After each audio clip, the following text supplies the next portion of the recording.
That's followed by Kata Geiss. Kata Geiss. Again, paired with the kote-hineri function. We're going to step forward, out and around to make the circular form. We can come up to the hineri if we like, back away from it, just as we backed away from the oshi-toshi earlier. And to go to Uta Geiss, this time we're going to Kata Geiss. And it's right out here. So it has this stretching apart function. It has this same circularity. It has this moving away and stepping through. What actually causes the throw to go should not be a twisting of the wrist. Should not be any pressure at all. In fact, if he had no wrist, if we chopped his hand off and left him with just no hand right here, but we only had a forearm to deal with. So we just make this like a, yeah, there you go. And we were to run into this forearm, boom, and find ourselves in this oshi-toshi type position. As we move away, the thing that throws the man is not twisting this structure. The thing that throws the man is as his foot lands here, our foot goes here plus a little. So we're extending a step. His weight is falling onto a foot, and we're actually taking a foot plus a few inches. So it has to do with the timing of the foot landing and the timing of our weight going through this point. As he puts his foot down, my foot lands with it, my foot lands with it, and stretches. And that's actually where the throwing dynamic comes from. If we become dependent on curling on the wrist, twisting the wrist back, cranking it down, trying to make pain out of it, all of those have their useful points and purposes. They're all interesting and necessary, and it's good to explore them all. But they're beside the point in terms of making them go upside down. They are useful addendums, but they are not the heart of the technique. Heart of the technique we can do even if he has no wrist at all. So it's a function of the timing of that step in extension. The Kata Geiss function, the reversal of the wrist function, can then follow through again if we like. Around the corner, and out we go. Step. Right here at the end.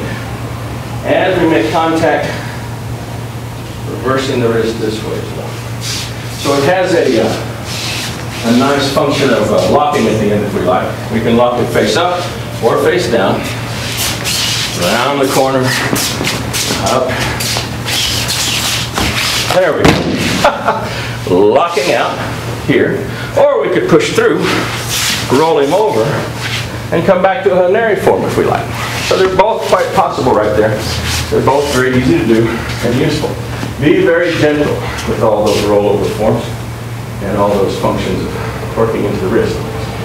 Those twisted potentials, reversing of the wrist itself, again, probably more interesting from a perspective of actually injuring or disabling the joint. Less interesting in terms of controlling functional mobility and executing a throw. That's happening with the centers of gravity of the feet. Mainly what you get in a standing form from the curling of the wrist action is a little distortion of posture. It may be sufficient to do a job for you. But on people whose wrists are really tight, you got a tight wrist, and they say, hey, I think I'll just do this. Oh, wow, step on his foot too. Screws him up, just with the wrist in here. But when people focus on the wrist because it's Kata Geiss, I think they mistake the larger dynamic, and so that's what I've tried to express here. That follows on to Tenkai-kote-hineri. Tenkai again, forward step, either with the left or the right, walking forward, around the corner as he tries to line up, side actually slipping under, and as we slip under, our head passes directly under the point of control here. You can see that we already have a little gripping function starting, which is hineri. The hineri, we're not going to lift it and coil it, that's very popular here, get into a twisting contest with me. We're actually going to drop this straight to our lead thigh. And as it drops straight to our lead thigh, we're going to turn with our outside foot. 180 degrees into the locking form.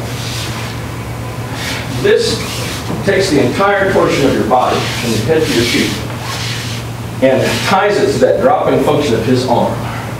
And so again, this form of Tenkai-kote-hineri action actually works pretty nice.